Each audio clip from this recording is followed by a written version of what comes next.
सभी प्रियजनों को मेरा नमस्कार। आज हम कार्तिक मास के महात्म के 34वें अध्याय का पाठ करेंगे। जय श्री कृष्णा, राधे राधे। सुनिए कार्तिक मास के महात्म का 34वां अध्याय। सूत जी ने ऋषियों से कहा प्रसंग बखान, 34वें अध्याय पर दया करो भगवान।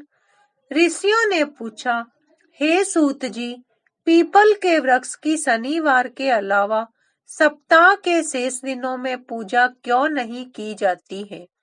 सूत जी बोले, हे ऋषियों, समुद्र मंथन से देवताओं को जो रत्न प्राप्त हुए, उनमें से देवताओं ने लक्ष्मी और कौस्तुभ मणि भगवान विष्णु को समर्पित कर दी थी।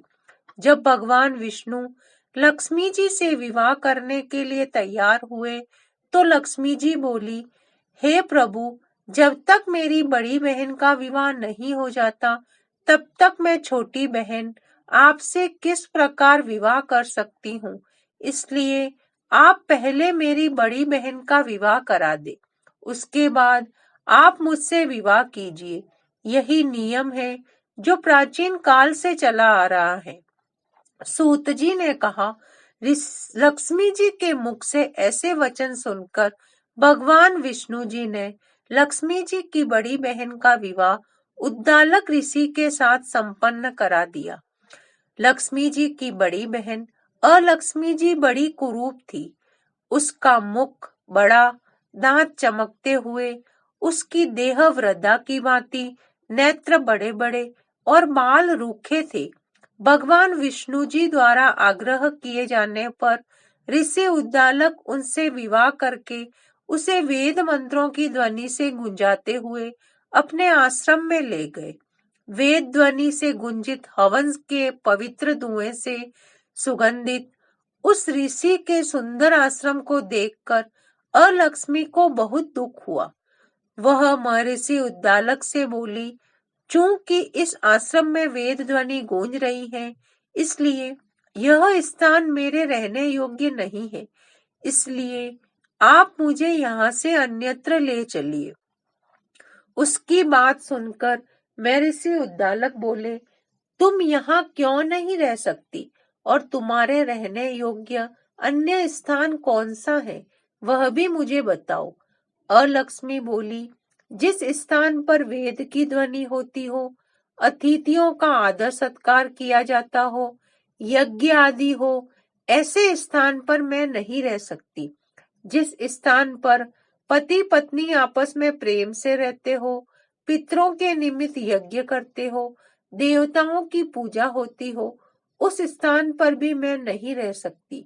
जिस स्थान पर वेदों की ध्वनि न हो, अतिथियों का आदर सत्कार न होता हो, यज्ञ न होते हो, पति पत्नी आपस में क्लेश करते हो, पूज्य वृद्धों, सत्पुरुषों तथा मित्रों का अनादर होता हो, जहाँ दुराचारी, चोर, पर स्त्रीगामी मनुष्य निवास करते हो, जिस स्थान पर गायों की हत्या की जाती हो, मद्यपान, ब्रह्म हत्या आदि पाप होते हो, ऐसे स्थानों पर मैं प्रसन्नता पूर्वक निवास करती हूँ। सूत जी बोले, अलक्ष्मी के मुख से इस प्रकार का वचन सुनकर उद्दालक का मन खिन्न हो गया। वह इस बात को सुनकर मौन हो गए। थोड़ी देर बाद वे बोले कि ठीक है, मैं तुम्हारे लिए ऐसा स्थान ढूंढ लूंगा।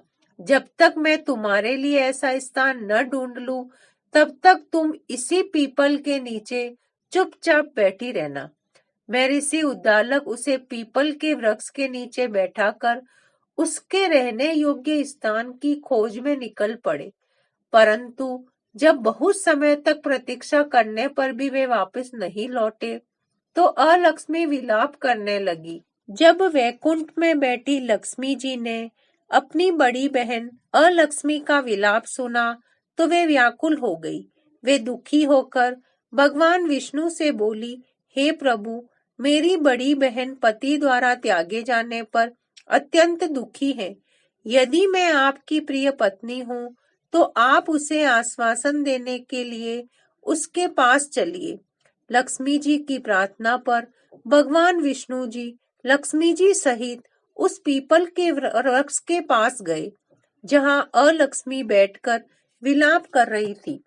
उसको आश्वासन देते हुए भगवान विष्णु बोले, हे अलक्ष्मी, तुम इसी पीपल के वृक्ष की जड़ में सदैव के लिए निवास करो, क्योंकि उसकी उत्पत्ति मेरे ही अंश से हुई है और इसमें सदैव मेरा ही निवास रहता है।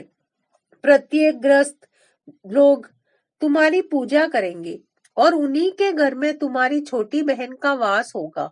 स्त्रियों को तुम्हारी पूजा विभिन्न उपहारों से करनी चाहिए। मनुष्यों को पुष्प, धूप, दीप, गंध आदि से तुम्हारी पूजा करनी चाहिए।